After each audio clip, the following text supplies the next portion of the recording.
Mes salutations à toutes mes queens, mes salutations à tous les kings, mes salutations à toute ma team Goal.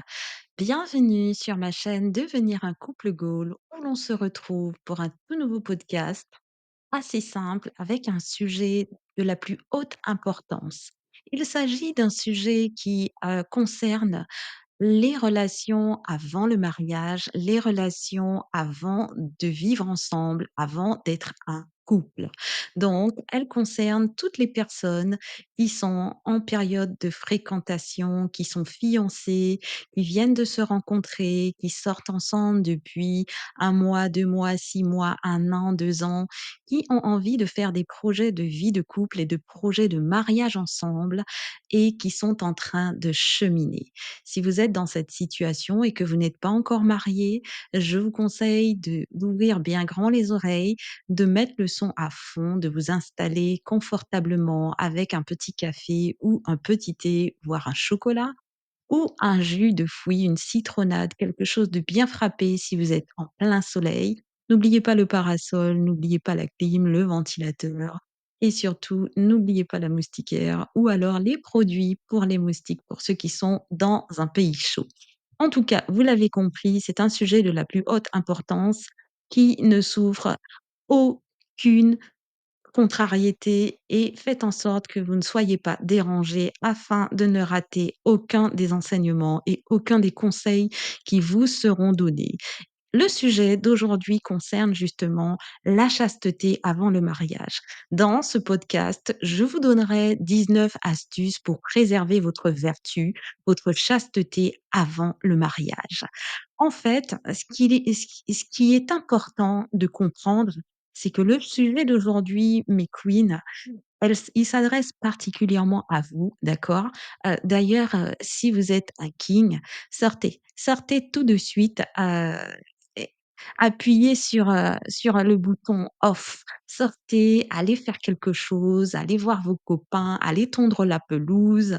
Voilà, faites quelque chose d'autre. Ce sujet ne s'adresse pas à vous. Je m'adresse à vous, particulièrement les queens, afin de vous donner tout un tas d'astuces, de secrets et vraiment de stratégies afin de tenir la dragée haute aux hommes. D'ailleurs, ce podcast s'appelle carrément Tenir la dragée haute aux hommes. C'est un podcast women only, not manned. Donc, on se retrouve tout de suite après le générique afin que je puisse pouvoir vous donner les petites stratégies, les petites astuces et surtout pour que vous puissiez tenir bon et tenir la dragée haute à tous ces hommes, tous ces kings, pendant les relations avant le mariage. On se retrouve tout de suite après le générique. Ta bénédiction, j'écoute. Bénis-moi, bénis-moi toujours. Élargis mon destin sans détour. Avec toi, je n'ai plus peur. Je veux vivre sans douleur. Ta main sur moi, je veux Alors, comme je l'ai dit, tenir la dragée haute aux hommes, tenir la dragée haute à tous les kings. Mes queens, vous devez apprendre absolument à tenir la dragée haute. Pourquoi c'est important? Vous retrouverez pourquoi c'est important de tenir la dragée haute aux hommes, dans, un autre podcast que je vous ai réservé uniquement sur tenir la dragée haute. Celui-ci est uniquement réservé sur les astuces afin de préserver justement votre dragée haute, votre vertu, votre chasteté avant le mariage. Donc, je m'en vais tout de suite vous donner ces 19 astuces qui sont d'une importance capitale. Il en existe certainement d'autres et si c'est le cas et si vous avez, d'autres astuces à communiquer aux autres queens, d'accord? Je vous invite à les laisser en commentaire comme ça permettra à une queen de justement préserver sa chasteté, de justement préserver sa vertu, de justement s'inscrire dans cette dynamique afin de ne rater aucune de ces bénédictions du mariage. La première astuce, c'est très, très important et c'est d'une simplicité d'église, c'est de discuter avec votre partenaire dès le début de la relation sur votre conception, votre vision de la sexualité avant le mariage. Discuter, échanger, communiquer, ça, c'est la première clé pour pouvoir justement préserver sa vertu, sa chasteté et tenir la dragée haute à ces messieurs. Ils arrivent bien souvent, qu'ils soient chrétiens, qu'ils soient musulmans ou de quelque religion que ce soit, même en ayant reçu tous les enseignements concernant les bénédictions du mariage quand vous arrivez et que vous avez tenu à votre chasteté, même quand ils le savent, même quand ils connaissent les vertus, la bénédiction, les principes, les lois, les commandements, même quand ils ont envie de respecter cela, les kings, eh bien, il arrive que des fois, leur seuil de tolérance, il arrive que des fois, une circonstance ou même à force d'entendre les copains, les copines, la télé, le cinéma et je ne sais trop quoi d'autre, il arrive que leur seuil de tolérance soit bas et qu'ils soient tout de même ouverts à quand même avoir des relations avant le mariage. C'est pour cela qu'il est important, mes queens, que vous puissiez au préalable, dès votre entrée dans la relation, vous devez être très clair sur cela, sur le fait que vous teniez à votre vertu, votre chasteté, à rester vierge ou alors si vous ne l'êtes plus, mais en tout cas à garder, ce présent, à garder ce précieux trésor dans le cadre de votre mariage. Faites bien comprendre à ces messieurs que vous ne trahirez pas vos valeurs, que vous ne trahirez pas votre Dieu, que vous ne trahirez pas votre vertu et votre chasteté et que vous comptez bien arriver au mariage tel que cette personne vous a connu. Voilà. Expliquez votre vision, montrez votre fermeté et dites à cette personne à quel point c'est important pour vous d'en arriver là. Ensuite, le deuxième point, la deuxième stratégie, c'est qu'il faut, mes queens, que vous ayez une longueur d'avance. À quoi cette longueur d'avance, vous amènera? Eh bien, sachez qu'elle vous permet de baliser le terrain afin de réduire tous les risques de dérapage et de construire un environnement safe lors de vos rendez-vous et de conserver votre chasteté, de la préserver jusqu'au mariage. Avoir une longueur d'avance, c'est, quand vous avez un rendez-vous avec cette personne, il va falloir que vous soyez bien aiguisé sur le sujet déjà de la sexualité avant le mariage. Déjà de toutes les petites astuces que vous devez mettre en place afin de vous préserver, mais aussi afin de prévenir, hein, ce puissant désir qu'ont les hommes, afin de prévenir leurs astuces de mecs également. Parce que les hommes, ils ont des astuces, d'accord? Avec leur douceur, leur voix douce, leurs compliments, leurs mots, voilà, il arrive il y ait des jours où ils soient beaucoup plus enclins à enfreindre les règles et à vous pousser dans vos retranchements. Il faut, mes queens, que vous ayez une longueur d'avance. Il faut les voir venir, mais il faut aussi, quand vous les voyez venir, savoir annuler un rendez-vous ou alors savoir changer le lieu de ces rendez-vous. Préférez un lieu bondé de monde où cette personne n'aura pas l'occasion de tenter quoi que ce soit. Préférez, repousser un rendez-vous ou alors avancer l'heure de ce rendez-vous en pleine journée plutôt que dans la soirée où vous avez déjà perçu qu'il est dans une dynamique où il ne vous laissera aucune chance de vous en sortir. Voilà. Alors mes queens, il faut toujours avoir une longueur d'avance. Pour cela, il faut vous documenter. Pour cela, il faut bien étudier la personne avec laquelle vous êtes en fréquentation. Pour cela, il faut également mettre vos genoux par terre et demander à Dieu de préserver votre chasteté, de vous donner la force, le courage, l'envie de pouvoir lui faire plaisir, le servir et l'envie de respecter votre corps et aussi le mariage.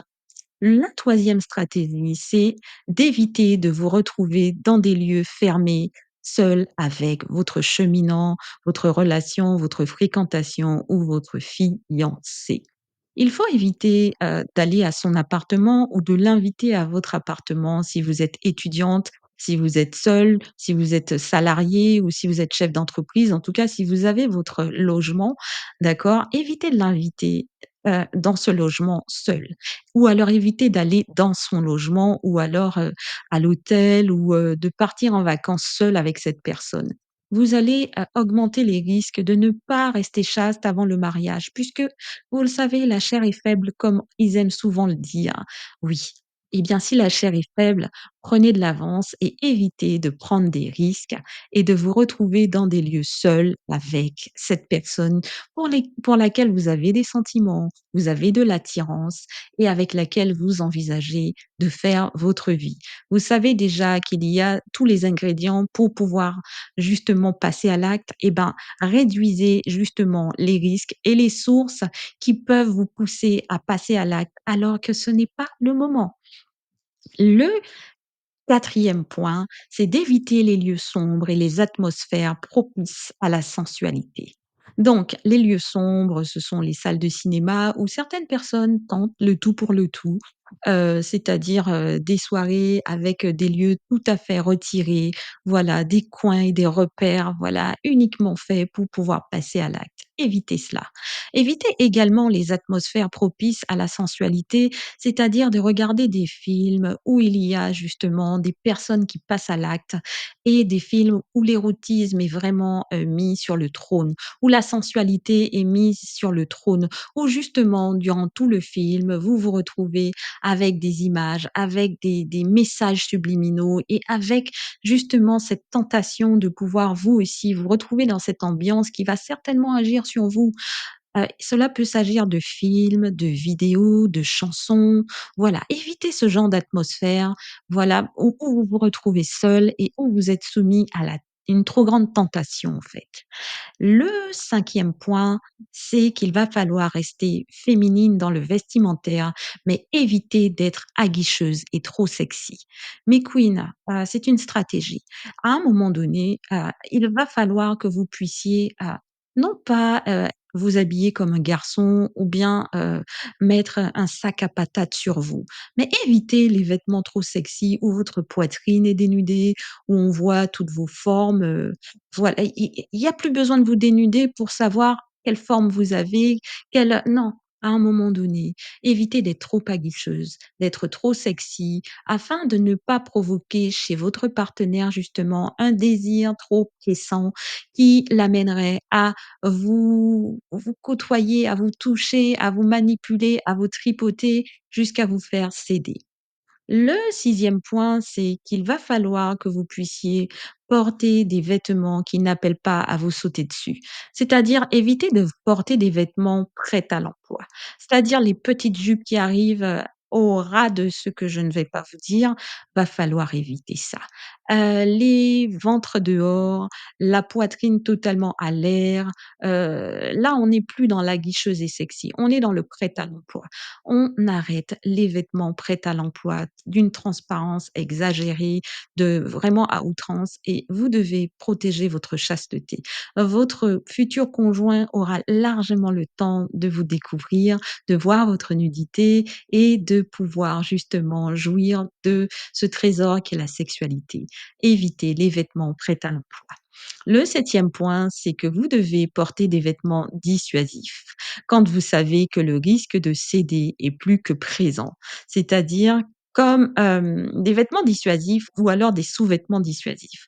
J'ai regardé un film qui s'appelait Think Like a Man. Je vous le conseille mes queens, il est extraordinairement bien, il est marrant et il aide les femmes en fait à il existe même un livre, hein, d'accord? C'est de Steve Harvey, donc Think Like a Man.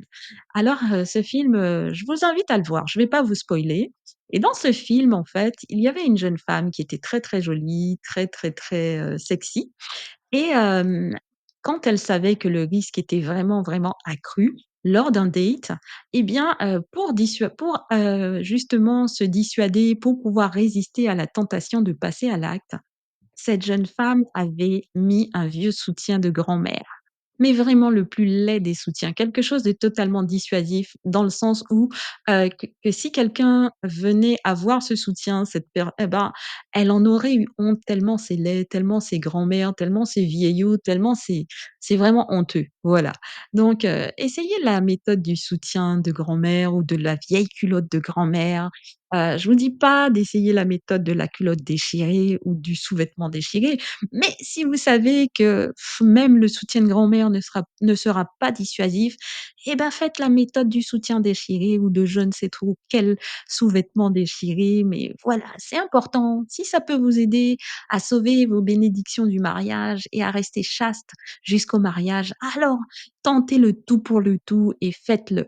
Parce que des fois, il ne suffit pas de connaître les vraies raisons pour lesquelles il faut rester chaste jusqu'au mariage.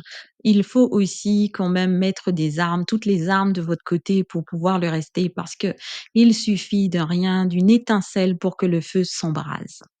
Le huitième point, c'est qu'il faut prier avant vos rendez-vous.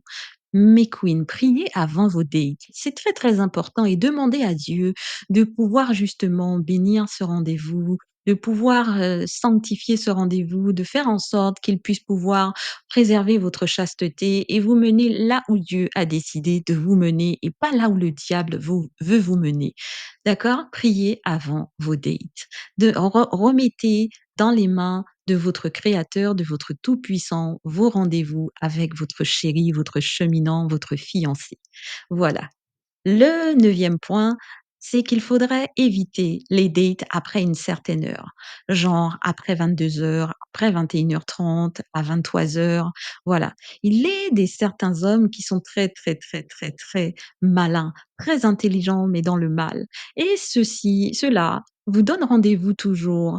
Eh bien, on se voit vers 21 heures, 21h30, on se dit vers 22 heures. Ce sont des horaires où l'heure est propice justement à forniquer. L'heure est propice à passer à l'acte. L'heure est propice dans la nuit chaude à pouvoir justement, avoir des caresses, avoir des bisous, avoir voilà, c'est comme ça et on n'y peut rien. Évitez les dates après une certaine heure et quand je dis une certaine heure, c'est le soir à partir de 21 heures. C'est pas une heure pour partir en date. Vous n'allez pas en boîte de nuit, de toutes les façons, les queens ne vont pas en boîte de nuit, d'accord? Donc, à 20 heures, c'est même trop tard. Commencez un date à partir de 19 heures, 19h30 et puis fixez-vous qu'à 22 heures, vous êtes chez vous, d'accord? Mais, voilà et évitez les dates tardifs, en plus dans des lieux où vous êtes seul avec cette personne. Je l'ai déjà dit, je le répète, la répétition est pédagogique. Ensuite, le onzième point, c'est qu'il va falloir éviter de faire traîner tardivement vos rendez-vous. La nuit semble parfois vous jouer des tours et jouer des tours à vos sens. Évitez de faire traîner en longueur vos rendez-vous avec vos chéris. Parce que plus le rendez-vous s'éternise dans le temps et dans la soirée, plus grande vous augmentez vos chances de passer à l'acte. Comme je l'ai dit, la nuit est propice à vous jouer des tours et à jouer des tours à vos sens qui sont en émoi, passé une certaine heure. Ensuite, le douzième point, c'est qu'il va falloir ne pas surestimer vos ressources spirituelles et vos valeurs. Car, comme vous l'avez sûrement longuement entendu et on vous l'a souvent répété, la chair est faible. L'esprit est bien disposé, mais la chair est faible. Beaucoup d'hommes et beaucoup de femmes se sont servis de cet adage afin d'excuser leur passage à l'acte. Mes queens, vous le savez, la chair est faible et comme l'enfer est pavé de bonnes intentions, eh bien, évitez de surestimer vos ressources spirituelles. Évitez de vous mettre dans des situations qui vont vous faire passer à l'acte. Ne vous prenez pas pour the superwoman qui saura résister à la tentation. Les hommes, quand ils ont une idée en tête, ils ne l'ont pas ailleurs ou plutôt ils l'ont ailleurs effectivement et ils vont vous faire passer un sale quart d'heure si jamais vous n'avez pas la tête sur les épaules et que vous vous surestimez. Alors évitez et toujours prévoir une poire pour la soif, à savoir ne surestimez pas vos ressources, vos forces, ne soyez pas présomptueuse et prenez toujours de l'avance ainsi que restez humble, d'accord?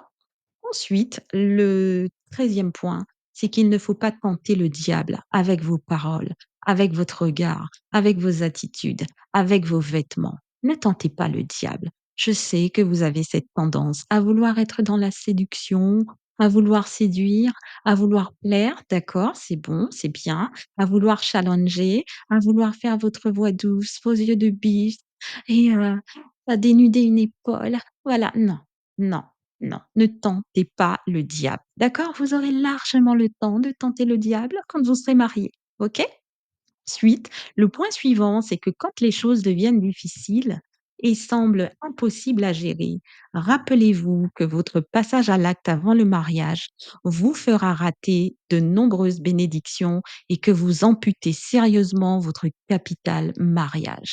Il faut que vous puissiez vous marteler ceci dans votre tête. Fornication avant le mariage est égal à mariage amputé de nombreuses bénédictions qui vous attendaient à la base. D'accord? Fornication, pas de bénédiction. Fornication, moins de bénédiction. Fornication, vous aurez droit à une malédiction derrière. Même si vous vous mariez, même si votre mariage est béni et même si vous avez des grâces dans ce mariage, sachez que certaines grâces et certaines bénédictions vous seront ôtées parce que vous avez fauté, vous avez forniqué. Ensuite, le 15e point, c'est que quand la situation vous échappe, utilisez votre plus grand soutien. Parlez à Dieu. Quand vous voyez que la situation commence à déraper, la situation commence à vous échapper, vous perdez le contrôle et que vous êtes déjà impliqué dans quelque chose, mais tout à fait encore passé à l'acte, faites appel à Dieu. Priez dans votre cœur, dites Jésus faites ce que vous voulez, mais faites appel à Dieu. Il va vous sortir de ce mauvais pas et par un tournement, une pirouette ou je ne sais trop quoi d'autre, Dieu entendra votre cri et vous allez pouvoir vous en sortir et sauver les meubles. D'accord? Le 16e point, c'est que vous devrez mettre en place avec votre meilleure amie un code afin qu'elle puisse vous appeler au bout d'une certaine heure. Notamment quand vous savez que vous avez accepté un date un peu tard pour une raison ou pour une autre et que ceci s'éternise dans le temps et que là, vous ne voulez pas commettre l'irréparable. Mettez au point avec votre meilleure amie une astuce pour qu'au bout d'une certaine heure, elle vous appelle. Voilà, il faut que vous soyez bien au point ou qu'elle vous appelle toutes les 20 minutes afin de ou alors en une seule fois, afin de vous trouver une excuse pour sortir, pour partir, pour voilà, voilà. Mettez des astuces au point. Ça peut être une autre astuce si vous pensez à autre chose, mettez-le en commentaire. Ça pourrait aider une queen qui se trouve en difficulté. Le 17e point, c'est qu'il ne faut jamais négocier. Ne négociez jamais des câlins, des bisous ou de dormir une nuit juste à côté de cette personne. Parce que vous allez abaisser votre seuil de vigilance et votre seuil de tolérance. Ne négociez jamais. Voilà, oui, un câlin, mais à ce niveau-ci, voilà, tu peux m'embrasser, mais là seulement, pas ces parties-là, tu peux faire ça. Ne négociez pas avec l'ennemi. L'ennemi, c'est celui qui veut votre chasteté avant le mariage. Vous avez posé vos bases, vous avez donné votre vision, vous avez dit ce que vous souhaitez et cette personne se doit de la respecter et pas de vous faire céder par tous les moyens en vous embrassant par-ci, par-là. Ne négociez pas avec l'ennemi. Voilà, vous avez posé vos bases et vous ne négociez pas, vous ne déplacez pas vos lignes. C'est à cette personne de déplacer ses lignes parce que vous savez pourquoi vous le faites. Vous avez de très, très, très bonnes raisons de vous garder chaste jusqu'au mariage. Il vaut mieux obéir à Dieu plutôt qu'aux hommes. Donc ne négociez pas, ne déplacez pas vos lignes, n'acceptez pas des câlins inacceptables qui vont vous mener au bord du précipice, n'acceptez pas des bisous qui vont vous mener à vraiment là où il veut vous mener, d'accord? Et n'acceptez pas de dormir avec cette personne alors que vous savez que vous serez tenté. Vous savez que cette personne, à un moment donné, même si elle ne fait rien ce jour-là, ben, le fait d'avoir dormi une fois, eh ben, ça abaisse votre seuil de votre seuil de tolérance et aujourd'hui vous avez dormi, demain vous allez dormir et il y aura une caresse de trop. Après-demain, ça va être une caresse plus un bisou. Donc non, on ne négocie. Ensuite, le point suivant, c'est qu'il ne faut jamais oublier que c'est l'homme qui propose, mais la femme dispose. Donc mesdames, mes queens, c'est vous qui tenez la dragée haute. Alors maintenant, maintenez votre dragée hors de portée de ces hommes. Voilà, il faut qu'elle reste visible, la dragée, mais qu'elle soit totalement hors de portée et à aucun moment vous ne devez baisser votre main et baisser votre dragée. Voilà, tenez votre dragée haute, maintenez la dragée haute à ces hommes, voilà, et s'ils veulent se drager, eh ben, ils chemineront à votre côté selon vos propres règles jusqu'au mariage et là, vous pourrez abaisser cette dragée, la lui tendre et la lui offrir. D'accord? Suite, le point suivant, le point suivant, c'est que vous êtes la gardienne des trésors de bénédiction de votre futur. Alors armez-vous de spiritualité, de patience, de force, de sagesse, car c'est un parcours plein de surprises, des bonnes, des mauvaises, et dont la finalité est de la plus haute importance pour votre avenir, pour votre destinée, pour votre couple. D'accord? Donc, vous êtes la gardienne de ce trésor. Sachez que généralement, il y a peu d'hommes qui vont être les gardiens de votre chasteté et de la chasteté de votre couple avant le mariage. D'accord? C'est plutôt un rôle que doit avoir la femme, malheureusement. Donc, vous êtes la gardienne des bénédictions de votre futur couple. Tenez la dragée haute, mes queens. Et le prochain point, c'est que vous devez, voilà, c'est le dernier point. Donc pour bonus, et cela ne va pas plaire à tout le monde, pas de tripotage, pas de baisers, pas de caresses sexualisées. Fixez des limites en conformité avec vos valeurs, avec vos principes, avec vos préceptes et vos objectifs concernant le mariage et la chasteté. Et dites-vous que vous aurez tout le loisir, tout le temps de pouvoir bénéficier de tous ces trésors après le mariage. Mes queens, c'était ce que j'avais à vous conseiller comme astuce, comme stratégie, afin de tenir la dragée haute à tous ces kings. Vous verrez, quand vous tiendrez la dragée haute, il y aura non seulement votre king, mais plein d'autres kings qui vont essayer justement de vous fréquenter. Vous aurez de la valeur. Vous allez multiplier. Vous allez vraiment démultiplier votre valeur parce qu'on saura que vous êtes une queen de valeur. On saura que vous tenez à Dieu, mais que vous tenez à votre propre corps. On saura que vous serez, après le mariage, une femme fidèle, une femme de valeur et pleine de bénédictions. Voilà. C'est tout pour aujourd'hui. Si vous avez d'autres astuces et d'autres stratégies afin de préserver votre chasteté et de tenir la dragée haute à ces hommes, je vous demande de me laisser en commentaire toutes ces astuces. N'oubliez pas de cliquer sur la cloche de notification et aussi de me mettre un like si vous avez apprécié. Je vous dis à très très vite, ma team Gold. Ta bénédiction, j'écoute. Bénis-moi, bénis-moi toujours. Élargis mon destin sans détour.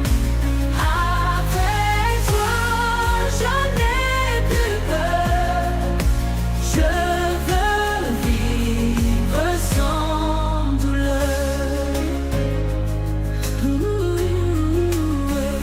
Ta main sur moi, je veux sentir chaque jour encore grandir. Préserve-moi, Seigneur des cœurs. Accorde-moi toutes ces faveurs. J'ai entendu ces paroles. J'avais marché sans embûche ni cône. La souffrance quittait son chemin. Avec Dieu, il resta serein. Bénis-moi, bénis-moi toujours. Élargis mon destin sans détour. Avec toi, je n'ai plus peur. Je veux vivre sans douleur.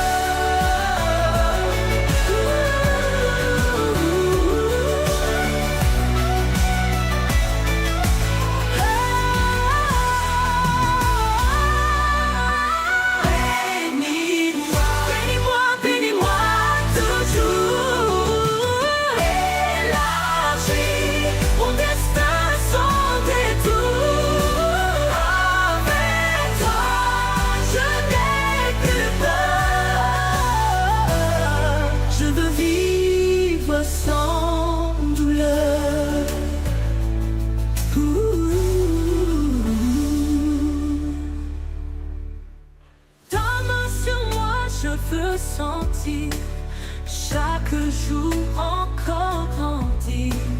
Préserve-moi, Seigneur, des pleurs. Accorde-moi